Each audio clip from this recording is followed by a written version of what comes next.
où nous sommes rassemblés pour célébrer la vie de ce vaillant serviteur, le diacre Ednor Alcin.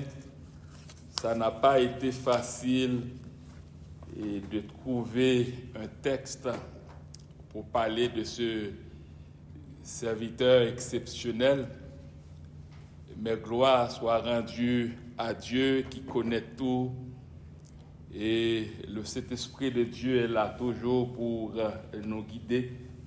Il nous a guidés sur ce texte au cours duquel nous allons parler et à cette célébration spéciale. La parole de Dieu est tirée aujourd'hui et de la première épître de Paul au Timothée, de Timothée chapitre 4, verset 7 au verset 8.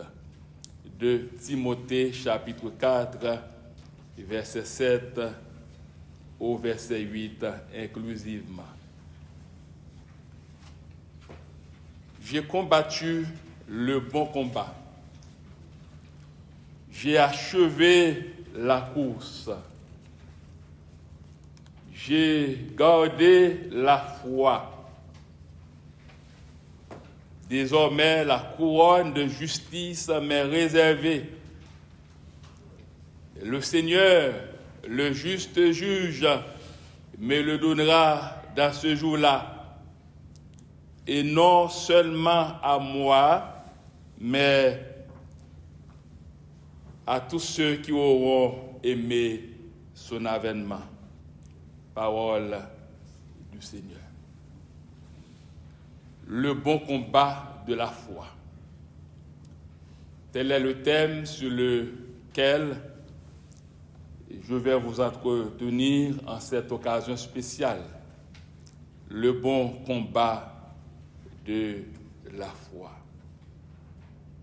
Chers membres de la famille Alcin, chers éplorés, fils, petits-fils, arrière-petits-fils, parents, amis, membres de l'Église baptiste évangélique Gethsémani, mesdames, mesdemoiselles, messieurs. Combat se définit ainsi, le fait de se battre. Le fait de se battre. Combat, c'est un terme qui est synonyme d'affrontement, de bataille. Quand on est en combat, on s'affronte, on est dans une bataille. On se bat tous dans la vie, chers frères et sœurs. On s'affronte tous au cours de notre existence terrestre.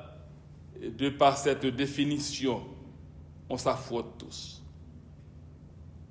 On est tous unanimes à reconnaître que la vie est un combat et dont la palme est aux cieux.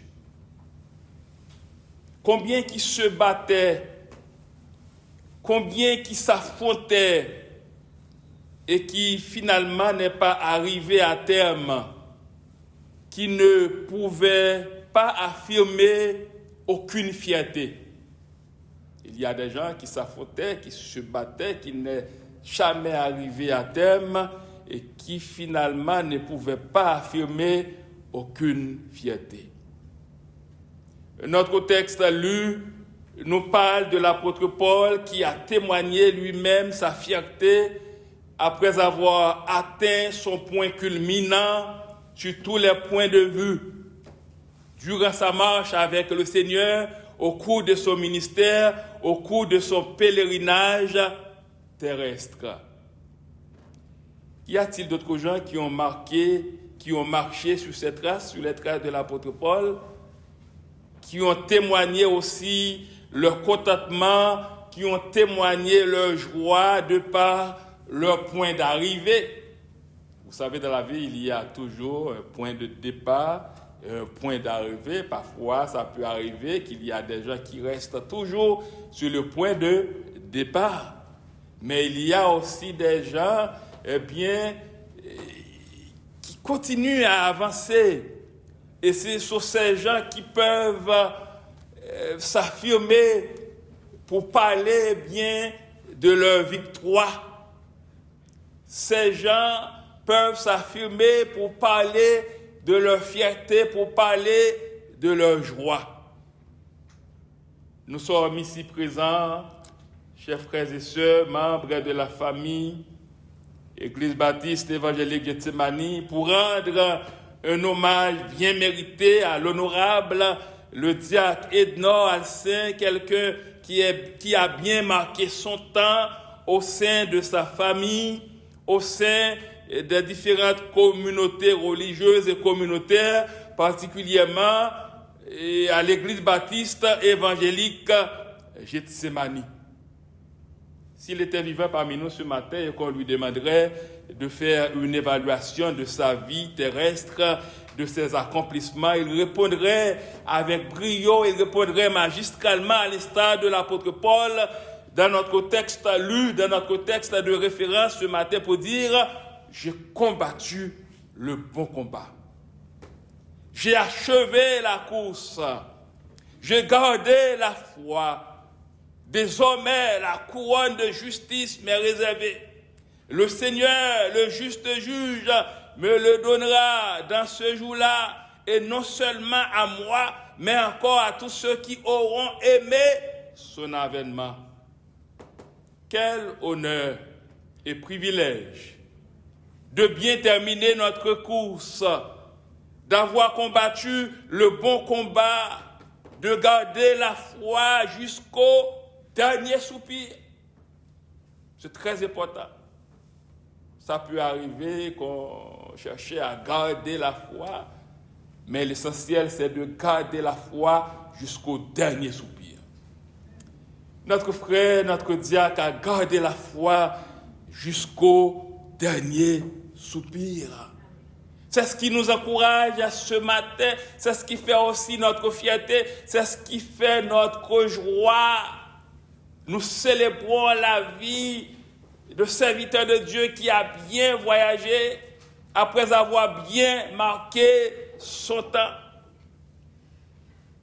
Se basant sur la finalité de la déclaration de l'apôtre Paul, chers frères et sœurs, qui est une réalité biblique et théologique, n'est-il pas admissible de nous questionner ainsi? De quoi s'agit-il dans le texte? L'apôtre Paul, il parlait de quoi en réalité? Quand l'apôtre Paul t'a dit « J'ai combattu le bon combat, j'ai achevé la course, j'ai gardé la foi, désormais la couronne de justice m'est réservée, le Seigneur, le juste juge, me le donnera dans ce jour-là, et non seulement à moi, mais encore à tous ceux qui auront aimé son avènement. » Qu'est-ce qu'il voulait dire par là?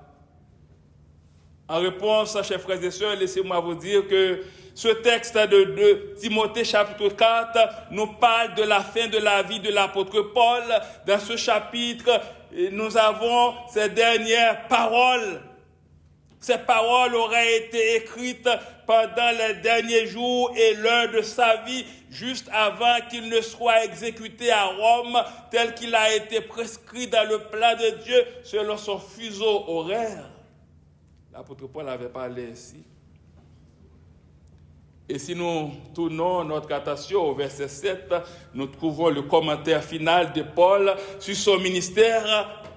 C'est le ministère auquel il a consacré plus de 30 ans de sa vie avec une passion et une ferveur qui fait tourner la tête. Est-ce que Diacre Alcin peut passer plus de 30 ans à Gethsemane? Est-ce qu'il peut passer aussi plus de 30 ans à travailler pour le Seigneur? Est-ce qu'il n'a pas fait même déclaration que l'apôtre Paul t'a fait? J'ai combattu le bon combat. Sa fille vient de témoigner. C'est comme quoi c'était un privilège pour elle d'avoir un père comme Diacre Ednor Alcin. Quand on a de beaux parents, c'est une bénédiction de les avoir. parce qu'ils sont là pour nous, ils étaient toujours là pour nous. Ils nous servaient comme étant de bons modèles. Vous savez, il y a des gens qui sont déraillés, et c'est manque de bons parents. Mais quand on a de bons parents, la possibilité de réussir là est vraiment énorme. Parce qu'ils sont là pour nous accompagner, pour nous aider à prendre de bonnes directions. Alors l'apôtre Paul a consacré plus de 30 ans de sa vie avec une passion et une ferveur qui fait tourner la tête.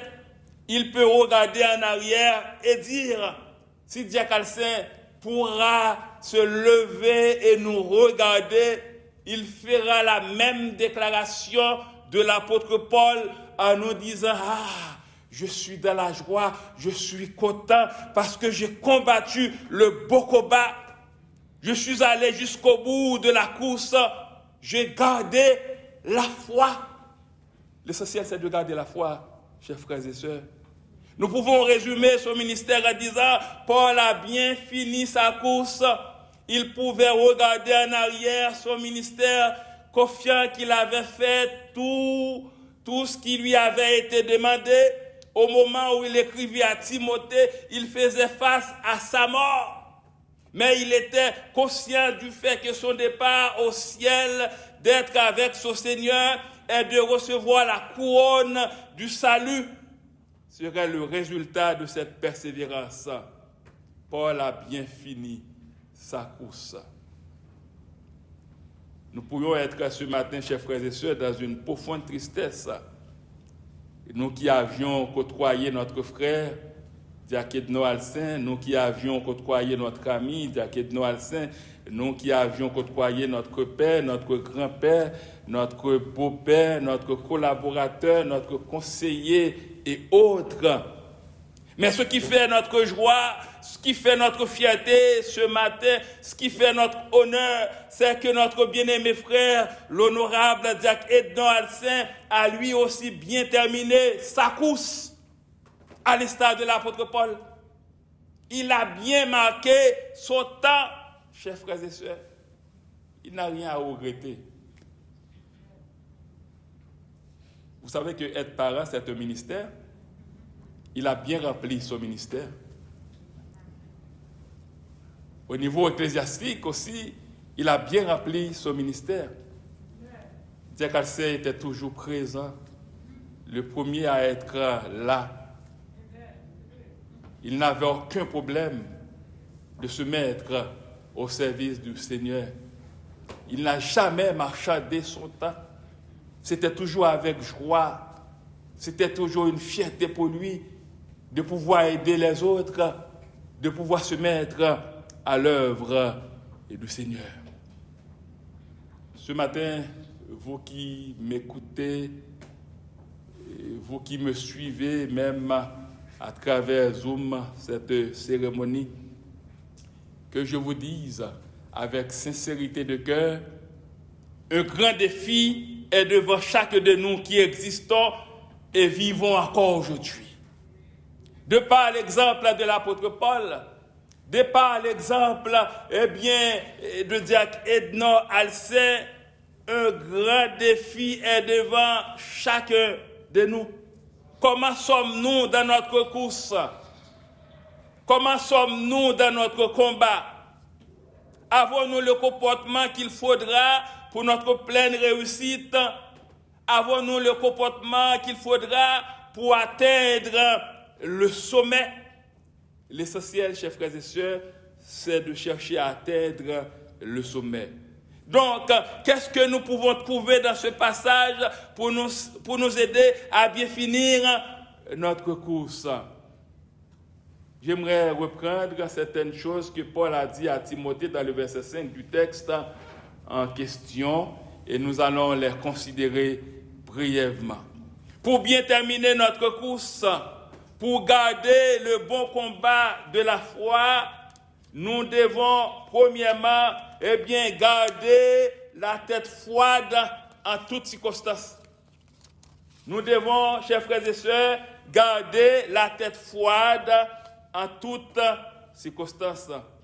Est-ce facile de garder la tête froide? C'est pas toujours facile. Il y a une tête chaud pour rien. Pour une petite tête fait mal, il y en a bon Dieu, et puis il y a tellement peur mourir, tête chaud. Il faut envoyer mon al consulter pour eux.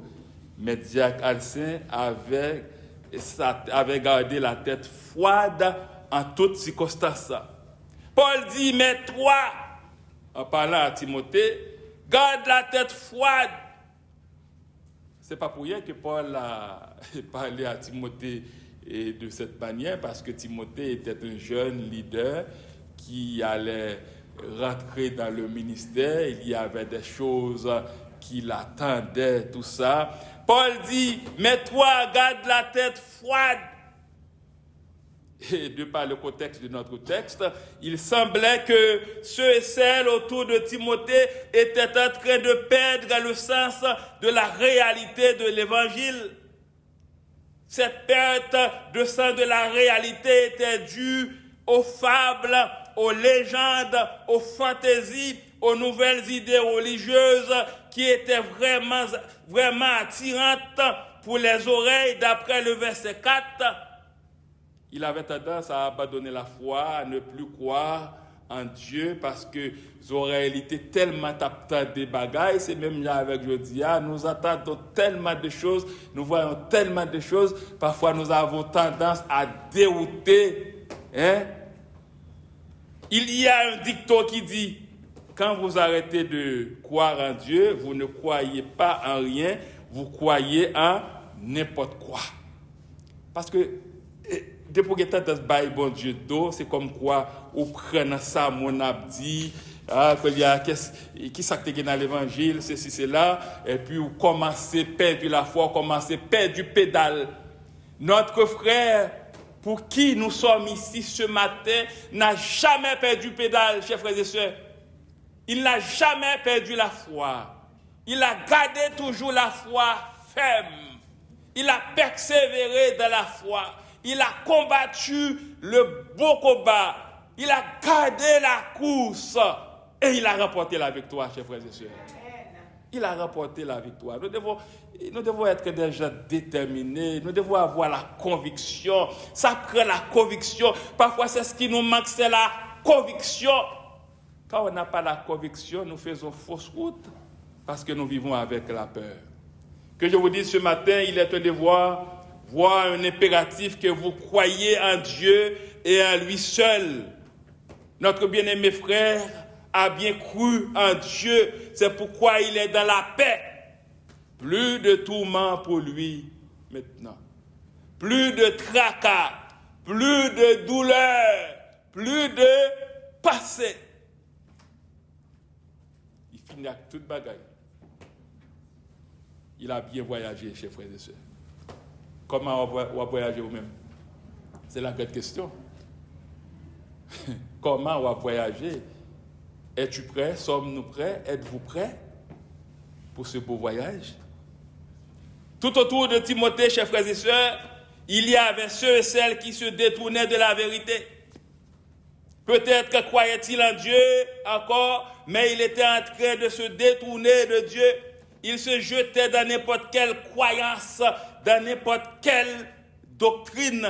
Mais Timothée devrait être différent. Il devrait s'accrocher à la vérité de la parole de Dieu, c'est-à-dire qu'il devait garder la foi. Il n'y a rien de nouveau sous le soleil. Ça existait depuis toujours. En pile monde qui est tendance dérouter. Mais la Bible nous dit que Timothée, en tant que prédicateur et pasteur, a dû enseigner contre les fausses doctrines, contre les idées fausses, contre les mensonges et les fables, idées qui surgissent encore aujourd'hui. Ce n'est qu'en connaissant la parole de Dieu que nous pouvons anticiper les erreurs. C'est seulement en gardant la tête froide que nous pouvons espérer les combattre et les vaincre. Pour combattre le beau combat, il faut garder la tête froide. Le décédé a tout expérimenté, chers frères et sœurs. Il a tout entendu. Question de fausses doctrines, fausses religions, et peut-être que monde quand tu date pour servir le Seigneur, est-ce qu'on pas bouqué, est-ce qu'on pas fatigué, mais ça va pas jamais faire ni chaud ni fret. Il avait fixé ses yeux en haut sur son maître, sur son créateur. Il a passé à travers. Il n'a jamais été intimidé par les fausses doctrines. Il était un serviteur très dogmatique. C'est ce que j'aimais encore. C'était un homme très dogmatique. Il croyait dans ce qu'il a cru. Quand il croit, il croit. Il croyait en Dieu. Et dans sa sainte parole, il a été rappelé par son maître dans son intimité avec lui. Quand j'étais allé voir Diakalsin, ça va avoir 2 semaines, c'est ça, Yoli? J'étais content de voir la manière dont il s'installait. Hein? Et puis c'est comme quoi quelqu'un vraiment qui avait son billet et qui attendait le décollage. Hein? Il était bien préparé. Il a été rappelé par son maître dans son intimité avec lui. Quand c'est le temps de prendre position pour la cause de l'évangile, il a tout fait à la plus grande gloire de Dieu. Il n'a pas vu sa gloire, mais il a vu la gloire de Dieu. Deuxièmement, chers frères et sœurs, pour bien terminer notre course, pour garder le beau combat de la foi, nous devons deuxièmement supporter la souffrance. Ah, combien de fois nous n'avons pas d'endurance pour supporter la souffrance? Et quand nous ne pouvons pas supporter la souffrance, c'est comme quoi ça nous fait perdre les meilleures choses, chers frères et sœurs. Mais autant que nous souffrons, nous cherchons à accepter les souffrances, nous ne sommes pas seuls. Notre Maître, le Seigneur, il est là pour nous aider, pour nous accompagner. La souffrance est une chose existentielle, chers frères et sœurs. Ce n'est pas une invention humaine. La souffrance, ce n'est pas une invention qui commence ce matin même. Ça existait toujours. C'est pourquoi le poète français Malherbe s'interrogeait sur la souffrance en disant « Qu'est-ce qui n'a pas souffert ? De la naissance au tombeau, nous souffrons tous.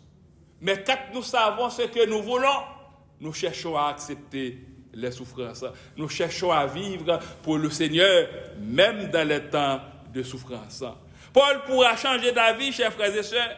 Nous devons nous rappeler qu'il était encore prisonnier pendant un temps, puisque depuis toujours, la souffrance était notre lot. La souffrance aussi était le lot de l'apôtre Paul. D'ailleurs, la souffrance est inévitable. Qui peut éviter la souffrance? Qui peut payer pour la maladie, pour ne pas tomber malade, pour ne pas mourir? Nul ne peut faire ça. Parce que ça fait partie de la vie. Paul disait, comme j'ai déjà dit, il s'attendait à son exécution. Paul parle souvent de la souffrance. Paul a souffert pour l'évangile. Et nous trouvons ça, le résumé de la souffrance de Paul dans 2 Corinthiens 11, verset 24, qui nous dit, 5 fois j'ai reçu des Juifs la série de 39 coups. Mais 3 fois j'ai été battu à coups de fouet par des Romains. Et une fois on m'a blessé en me jetant des pierres. 3 fois j'ai fait naufrage. Et une fois je suis resté un jour et une nuit dans les flots. Dans mes nombreux voyages, j'ai connu les dangers dus aux rivières qui débordent ou aux brigands. Les dangers dus à mes compatriotes juifs ou à des non-juifs. J'ai été en danger dans les villes ou dans les lieux déserts, en danger sur la mer et en danger parmi de faux frères. Il existait tout ça, oui, pour nous décourager. Est-ce que Diakalsé n'a pas tout enduré? Ne se trouvait-il en présence de faux frères ou sœurs? Je ne sais pas. Mais le Seigneur était avec lui à tout et partout. Il a remporté sa course, il a gardé la foi. Le beau combat, le combat de la foi, chers frères et sœurs. Le combat de la foi. Est-ce que nous sommes prêts à souffrir aujourd'hui pour le Seigneur? On ne donne pas de récompense à des paresseux. On récompense ceux, celles qui ont lutté avec ardeur. Notre frère va recevoir pas mal de couronnes dans le ciel. Il a beau travailler pour. Pas mal de couronnes. C'était un homme de multiples facettes. Il avait de multiples facettes. Il avait sa manière propre à lui-même. C'était Diacre Alcin. Je ne pouvais jamais parler comme Diacre Alcin. Je ne pouvais pas imiter Diacre Alcin. D'ailleurs, Diacre Alcin, mes enfants m'ont dit, papa, Diacre Alcin avait un petit sens québécois quand il faisait des blagues. Hein? Quand il faisait des blagues. C'est vrai? Ouais, il s'adaptait, c'est comme un petit Québécois là. Hein? Très grande ouverture d'esprit. Ouais, il avait très... En tout cas, c'est vrai. C'est vrai. Il a tout fait. Que je vous dise, notre diacre, le décédé, a tout expérimenté sans chercher à compromettre l'évangile de Jésus-Christ et à régner la foi. Il n'a jamais cherché à vendre l'évangile de Jésus-Christ, juste pour plaire aux hommes, jamais. C'est à ce sens que le témoignage de l'apôtre Paul lui est similaire, sur pas mal de points. Il a combattu le beau combat, il a gardé la foi. Pour bien terminer notre course, finalement, chers frères et sœurs, pour garder le beau combat de la foi, nous devons remplir bien notre ministère. Nous avons chacun notre ministère. Nous avons chacun notre ministère. En tant que père de famille, j'ai un ministère énorme. C'est mon ministère. Je dois chercher à encadrer ma famille, à encadrer mes enfants. Diacre Alcin a encadré sa famille. Il a encadré les membres de ses communautés. C'est ce que Diacre Kenaz il disait tantôt. Diacre Alcin était un modèle. Il était prêt à investir dans la vie des autres. La dernière chose que dit Paul, c'est que nous devons remplir bien notre ministère. Paul n'a pas soutenu ou encouragé l'activisme. Quand je dis l'activisme, et l'attitude politique qui favorise l'action directe, voire violente, extrémisme et la propagande, active. Et dire que ce n'est pas tout le monde comme ça. Je dis à tel monde démenant l'autre monde. Qu'il ait un intérêt et puis il change de visage. Dire que ce n'est pas tout le monde comme ça. Il a encouragé quiconque à combattre le beau combat de la foi en tout et partout, tout en respectant les règles qui sont appropriées. C'est ce qu'a fait notre bien-aimé diacre pour qui nous sommes ici ce matin en vue de lui rendre un dernier hommage à la hauteur de son humble personne. Ce n'était pas n'importe qui. Il n'aimait pas la médiocrité aussi, je dois dire ça, Diacre Alcin. Il n'aimait pas aussi la médiocrité. Là, au bon côté de Diacre Alcin, je suis rien, il faut faire effort. Il n'était pas un homme médiocre. Non, il n'était pas un homme médiocre. Il nous a laissé un modèle de persévérance. La vie devant nous doit être considérée comme une course dans laquelle nous sommes des coureurs. Nous courons tous, chers frères et sœurs, chers amis, mesdames, mesdemoiselles, messieurs, membres de la famille Alcin, nous courons tous. Et l'apôtre Paul disait, je cours afin de remporter le prix de la vocation céleste en Jésus-Christ. Les coureurs ne maintiennent pas la même vitesse le long de la route. C'est pareil pour nous. Nous allons avoir des temps où nous ralentissons peut-être à cause de la fatigue. Et puis nous allons avoir des temps où il semble qu'il n'y a rien qui pourrait nous arrêter. Mais dans tout cela, nous n'arrêtons jamais. L'essentiel, c'est de ne jamais arrêter, chers frères et sœurs. Courons avec persévérance dans la carrière qui nous est ouverte. Notre diacre a bien fait sa course dans laquelle il est gagnant par la foi. Il a fait pour oui. Il est déjà gagnant lui-même. Il gagne déjà. Il a souqué quoi? Pourquoi on est même soit privé tout? Il est tapé. Tout ça, c'est pour le faire déjà. Qui ça ne fait nous-mêmes? Qui ça n'a fait? Qui ça n'a fait? Qui ça ne t'a fait? Qui ça n'a fait? Qui ça ne compte fait encore? La Bible nous enseigne que si nous sommes réellement nés de nouveau, nous allons finir notre course.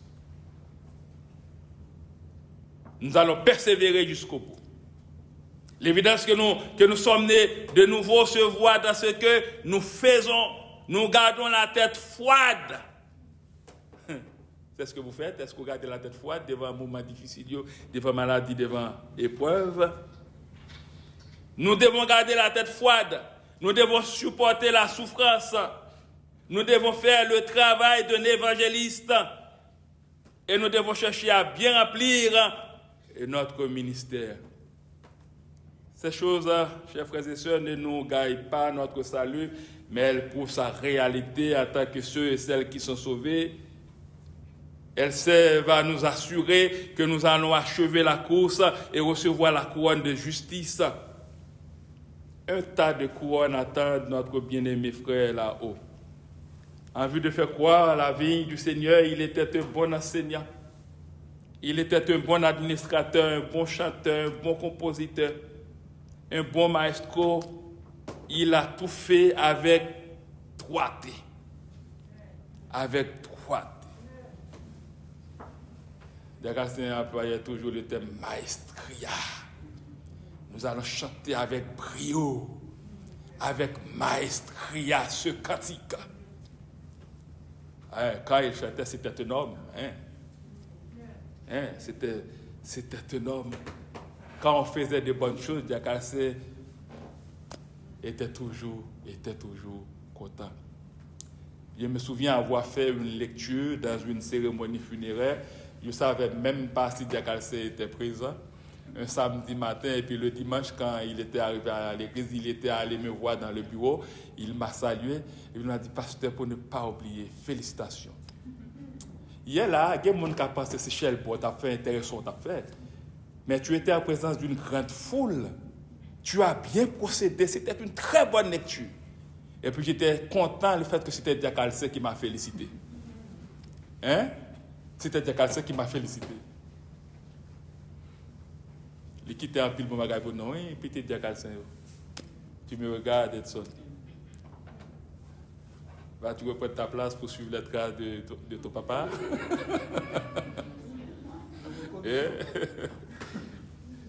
Prends le temps de réfléchir, Edson. En somme, il était un leader, un serviteur. Et ceci à la plus grande gloire de Dieu. De par notre foi, à travers la parole du Seigneur, notre frère est couronné d'ores et déjà, chers frères et sœurs. Notre frère, Jacques Edno Alcin, il est couronné d'ores et déjà. Il a combattu le beau combat. Il n'a jamais été désisté. Il n'a jamais régné la foi. Il a bien achevé sa course. Il est accueilli là-haut de sa demeure éternelle, où il n'y aura plus de pleurs, de deuil, car les premières choses ont disparu. Comment es-tu dans ta course? Combats-tu le bon combat de la foi? Quand tu atteindras ton apogée, le Seigneur qui a permis à son serviteur de tout fraîchir, il peut le faire pour toi aussi. Il t'aime. Il veut te sauver. Il a aussi le plan de salut pour toi. Il veut t'accompagner. Viens à lui à ce moment même. Si tu l'avais pas encore accepté comme étant ton Seigneur et ton Maître, ne sois pas troublé. La parole nous dit dans Jean 14, verset 1 au verset 3, que votre cœur ne se trouble point. Croyez en Dieu, croyez en moi. Il y a plusieurs demeures dans la maison de mon Père. Si cela n'était pas, je vous l'aurais dit, je vais vous préparer une place. Et lorsque je m'en serai allé et que je vous aurai préparé une place, je reviendrai et je vous prendrai avec moi, afin que là où je suis, vous y soyez aussi, chers frères et sœurs.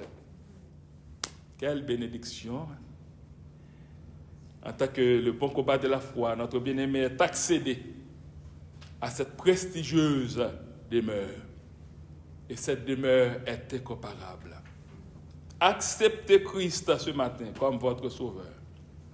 Et combattez le bon combat de la foi, à l'instar de notre frère bien-aimé, le diacre Edno Alcin, pour y accéder aussi à cette demeure. Que le Saint-Esprit puisse parler à votre cœur ce matin, que vous puissiez prendre le temps de réfléchir et de réaliser qu'il est un privilège de pouvoir accepter Christ, de pouvoir le servir en tout temps et en tout lieu. Notre Seigneur, il est bon, il est digne, il est digne d'être adoré, il est digne d'être exalté. C'est par rapport à sa bonté que nous sommes ici présents et nous voulons continuer à célébrer sa bonté en tout temps et en tout lieu. Que le Seigneur vous bénisse et vous aide à réfléchir pour que vous puissiez prendre la détermination de combattre le bon combat de la foi. Que le Seigneur vous bénisse.